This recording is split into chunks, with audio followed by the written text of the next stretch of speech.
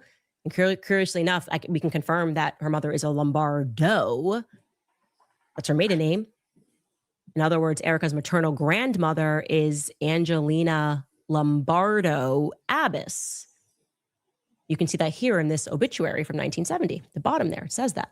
Angeline, wife of Joseph Abbas of Cincinnati, Ohio. Okay, so Listen, Chad, bro, listen. After I seen who Candace's PR is and like what they're about over there, it makes fucking sense. Like Candace is pulling obituaries, man. This is investigative journalism for real, Chad. This is fucking no holds bar, dude. what's going on here? Because that still wouldn't make her a direct, unless people have multiple identifications. She pulled the obituary. I can't get there, but I know that Charlie is being pretty explicit and saying direct lineage, and I don't have photos of Erica's mom. I mean, of Lori's mom and dad. I wanted to present that because there are many rabbit holes that ought to be explored in the story. I cannot chase them all down because I need to now focus and bring you guys into understanding what happened with Erica and Pageant World and how she was truly brought on Turning Point USA. But I want to share this anyways because it feels very significant. That is not casual. And I'd like to apologize in advance to all the football fans. I know you're thinking, can we have anything? And the answer is no. We cannot have even one thing. Well, I'm gonna tell you, bro, Candace is good at what the fuck she does, bro. Like she's good at what she does, bro. She's gonna provoke some shit. She's gonna have everybody on Twitter saying Candace pulled up. She's pulling up obituaries now, and that's gonna get her a lot of free promotion.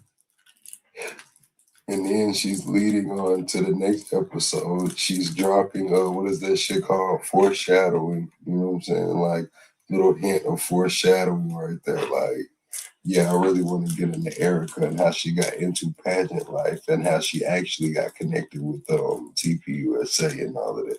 And then she's gonna go back to what she's talking about. You know, that's the little hint, the little foreshadowing. She's good, bro. She's fucking really good, bro. Look at what she does. Figure it out, guys. Figure it out, internet. Is her name really Angelina Lombardo? Is his name Joe Lombardo? I don't know. Is Lori actually Vince's kid? Did he have one out of wedlock? I don't know. But a direct descendant means a direct descendant. That's, to me, is the only possibility. I'm sorry, Chad. I'm being a student of the game right now. Like, she's a content creator, and I'm just seeing how she's working her move. And I'm giving y'all the breakdown as well, behind the scenes, how I see it, how I see her working her move. Like, it's subtle. You really don't notice it until it's pointed out. But once it's pointed out, you can't unsee it. It's like a method, some sauce. Like, she's good at that shit, but she's good. Why else would you be getting the paraphernalia, which is worth a fortune? And it would also mean that Lombardo and Lombardi are interchangeable, which Charlie has just confirmed, right? He says she's a Lombardi. But actually, according to obituary, she's a Lombardo. If that's the reality, if those are interchangeable, then we can begin to honestly speculate about Lori's potential ties to the Lombardo Genovese crime family, who had a lot to do with illegal gambling and racketeering. It's now all open, it's all on the table, and it is all of interest. Now, like I said, unfortunately, there are no photos of Lori's father and mother that I could find, but it's a strong lead, and I'm going to leave it at that for YouTubers and other sleuths to take a look at. Pivoting back to Erica and Erica's timeline, because now all of the characters that we've introduced to you are in place. You understand kind of the story that we're telling here. I wanted to let you know that we did receive a flurry of emails about Erica's missing year. Also a lot of comments. And before we get there, I can tell you, we can confirm now that Erica did attend St. Ursula Villa up in Cincinnati, Ohio. but she attended what we can document for kindergarten. So that was before she went down to Arizona. We have that photo for you guys here. This would be from 1994 to 1995. And you can see her, just for funsies, her name is spelled differently. It's with a C. Clerical. It's clerical error, another clerical error. They're all over. But I wanted to let you know, we thus far, no one with a yearbook at St. Ursula Villa has been able to confirm her for 2000 and from 2000 to 2002. So those years are still technically missing. I thought that was where she was for those years, but maybe we had it in reverse. We're going to keep building upon that. We also did receive confirmation from basketball players at St. Regis that we were correct. She did not play in the 2008 to 2009 season. Despite in the future, she's going to claim multiple times that she played at Regis for 2 years. She played basketball for 2 years.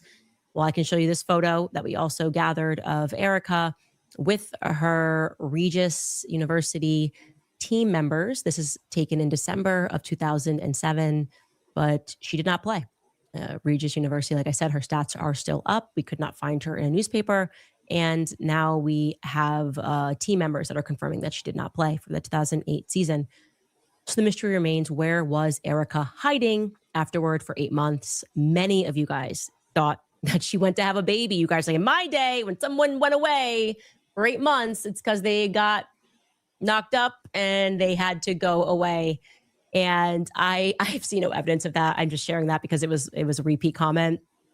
I'm just going to keep following the facts and following Erica's words and sentiments that are shared. And regarding that year, someone sent us another clip of her verifying our timeline. So we are accurate. She goes missing in 2008 to, quote unquote, study the Bible, to see she didn't learn the Bible, as we showed you last week. She didn't learn because she was Catholic and they didn't really study the Bible. Then she got this time with her pastor's wife to just really learn everything. And she says then that it was for 8 months. Well, take a listen to her explaining this again on a different podcast called Don't Ignore the Nudge. Take a listen. Like with Miss Arizona, I was so done with that world. It was very toxic. I loved my director. I loved the experience I had, but afterwards, it was one of those things where I was so sold out and focused on Christ that I didn't want anything from that past or that world to follow with me into the new season that I was about to enter into. And so for me, it was all about I literally had locked myself in my room and read my Bible. And the only person I saw for 6 months was my pastor's wife. And I just had her pour into me. We would meet for lunch or coffee. And I didn't see any of my friends. I didn't do anything. I just was so focused on that. Okay, you hear it again. This time she locked herself in her room. She's just focused on the Bible. Self-taught. I mean, how much of the Bible could you read if that was the only thing that you were doing for, she says, 6 months there, 8 months on a different podcast, but it's Erica, so we're not going to hold her to anything consistent. 6 to 8 months. How much of the Bible could you read? And like I said, she presented to it like that was her aha moment. She finally got to have this experience with the Bible. God, she learned it for real this time. Well, you might assume that she then became familiar with the Bible, but when it comes to Erica, you should never make an assumption, because now we're going to fast forward to her telling Sage Steele the story about how she got acquainted with the Bible thanks to a Christian friend of hers, not in 2008, but in 2016. Take a listen. The first time I ever read the Bible cover to cover was 2016, and it changed my life. It absolutely changed my life. And that's when I started. So it was me and another friend, and I put together the Bible reading program, and I sent it to my friend. I said, do it with me. I was like, because I don't know what I'm doing, and you've been a Christian your whole life, and I just want to have an accountability partner. Like, please read this with me. 2016, finished the whole thing. It was a wild year. Wow. And after that, everything was in Technicolor, and I was like, I get it now. I get it. That gives me and it chills. made me, and it's really interesting, because then if ever I do go back to sit in the Catholic Mass, I'm like, now I get the Catholic side even more now after having read the Bible. So I wish that there was more, because even when you go to confirmation class and like all the things, I just wish they would have, and some Catholic churches are great at this. some Catholic high schools are great at this. Unfortunately, mine weren't as good from the standpoint of get your own Bible and let's crack it open. It was never really like that.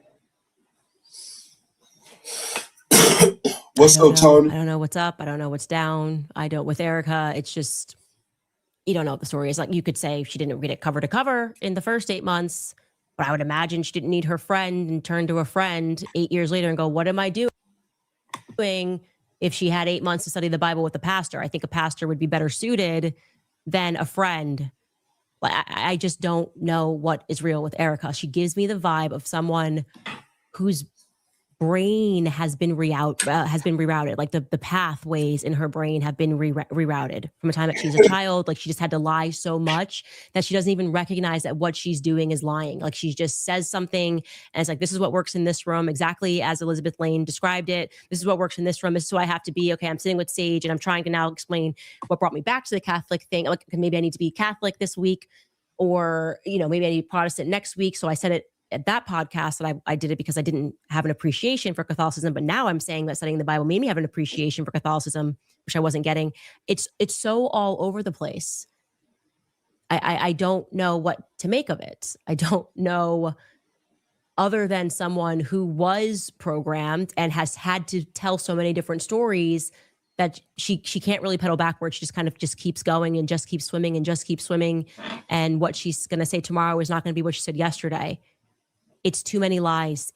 She is obviously not fit to be the CEO and chairman of Turning Point USA, just on the basis of the amount of dishonesty that we can just show you using her own words.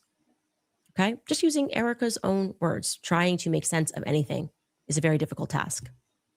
Anyway, we are going to be back after a break. All right, you guys, do you owe back taxes? Maybe you have unfiled tax return, eyebrows to wash this.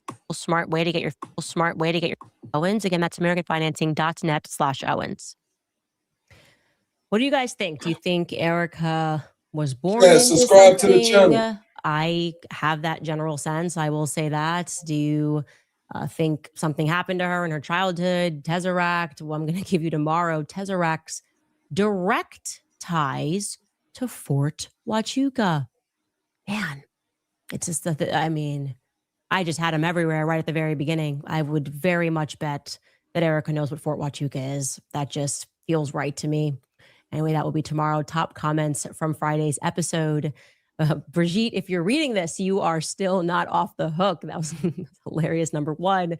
Second comment is hiding in Ben Shapiro's eyebrows to wash this. These always make me laugh. Also, I remind you guys, if you want to support our show, you can head to CandaceOwens.com and you can buy merch available on the website. Easiest way to support us and support independent journalism that is not selling out to Israel or to anyone, not to the MAGA party, not to the neocons ever. I'm just very grateful to always have the opportunity to share what I believe and to stay loyal and to my fellow Goyim. I'm loyal to them. Anyway, comments from today's episode. Let me scroll down here, see what you guys are. See, Candace be trying to pick up the lingo. So Sneeko been calling everybody Goyams, that aren't Jewish. And now Candace is picking up the lingo, man. Give Sneeko some credit, man, for that shit, Candace. No gap. Thinking, Nance the Rock writes, great work, Candace. Thank you. That was a very big tip. So thank you very much, Nance the Rock. Want to glorify God writes, sure, Erica, you never dated for 5 years in New York. You never, ever entered beauty pageants. You stayed at home for 8 months studying the Bible. You never checked Charlie's texts. You never knew Charlie was afraid for his life. Charlie had a neck of steel, dangerously pathological. Yeah, she's pathological. I would say that. I can't, there's no other explanation. I mean, unless she's telling the truth and Charlie didn't tell her. And maybe they all did know who he thought was going to kill her. The only way that would make sense is if Charlie thought Erica was going to kill him and didn't text Erica. I wouldn't text Erica, Erica's going to kill me. Otherwise, why is your husband not telling you he thinks he's going to die? Now you can make the argument like, oh, you want your wife not to be worried or stressed out about your impending assassination, which is likely coordinated by a foreign government. But I feel like maybe after you were assassinated and you had the phone and access to Dan Flood, who as I broke the story, he did not get fired from Turning Point USA. He had one job. He effed it up. And he did not get fired for some strange reason, which a grieving widow might do. I feel like Dan should have told you that. Andrew Colbert, the PR guy, should have told you that. You guys are coming up together on Charlie's day of Charlie's burial. You're plotting together to say, what should we tell the public? Oh, we'll say he had a steel neck like Superman. He didn't mention that to you? A little sidebar. Sorry to feel bad for Andrew Colbert. I feel bad that they've made him be the person that has to lie and he's kind of catching all these strays, but she's been the hand directing him. I now know that because of the firings. Erica has been directing the messaging from the very beginning. So she went straight from her husband being assassinated to assuming the chairman and CEO to Zoom calls and directing the PR messaging. Andrew's out here catching strays. I don't know why you do it, Andrew. I've got an idea though. We're going to get to that. Maybe Erica's not the only person who was born into something, hey? Objectio writes, the biggest winners of the CK-EK investigation are the Macrons. It's been half a year and Candace has barely mentioned Brigitte's dangling. Hey, I actually said today, oh, look, this person looks like Brigitte. So a little joke there.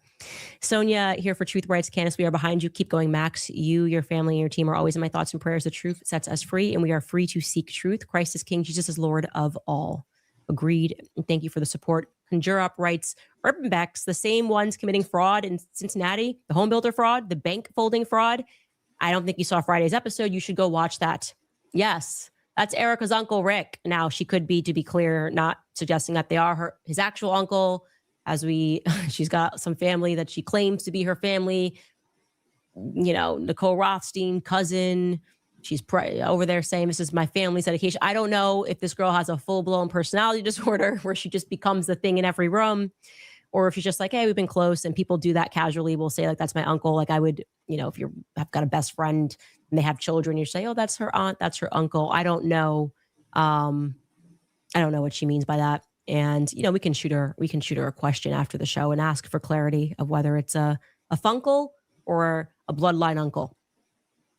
I think it's probably just what she calls him because they're close. Tammy Gauss writes, so with Erica's new timeline, how did she manage to read the Bible cover to cover? Oh, wait, I know. She read between all her dates with her sports boys, her Cabot, and dates during her summer house era. I thought the same thing. I was like, well, 2016 was a bit of a wild year for Erica. You're telling me she also had time to read the Bible cover to cover? That's pretty hard. That's pretty hard to do if you actually had nothing to do, which is what she did for 8 months, where I personally feel like she was maybe training somewhere. Otherwise, why try to wipe that year by claiming that you played basketball for another year when you didn't? I don't know. I feel like she was doing some Christian training, perhaps.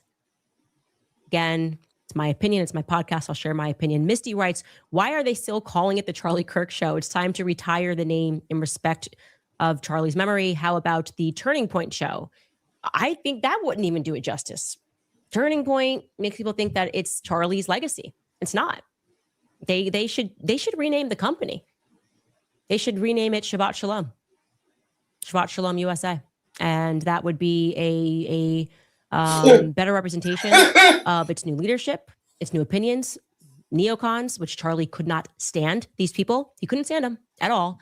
And there's no grieving widow on the face of the planet, a truly grieving widow who could bear to be around the enemies of your assassinated husband in that regard. What's up, Bunny? So everything and every manner that she is moving registers to me as someone who is a pathological liar, and which we've proven already. We haven't even gotten into all the other lies. We haven't even gotten into her relationships. We haven't even taken you further through her backstory and how she was brought to Turning Point USA. There are so many more lies. But I think what we could agree on just this far in is the fact that we know nothing about Erica Kirk, and I don't think Erica knows anything about Erica Kirk. I think she was created, and I mean that genuinely. Anyway, reminding you again, if you would like to support the show, please head to CandaceOwens.com, buy some merch, sign up for a subscription, and Man, Chad, that's crazy, man. That's crazy. That was a pretty good episode, Chad.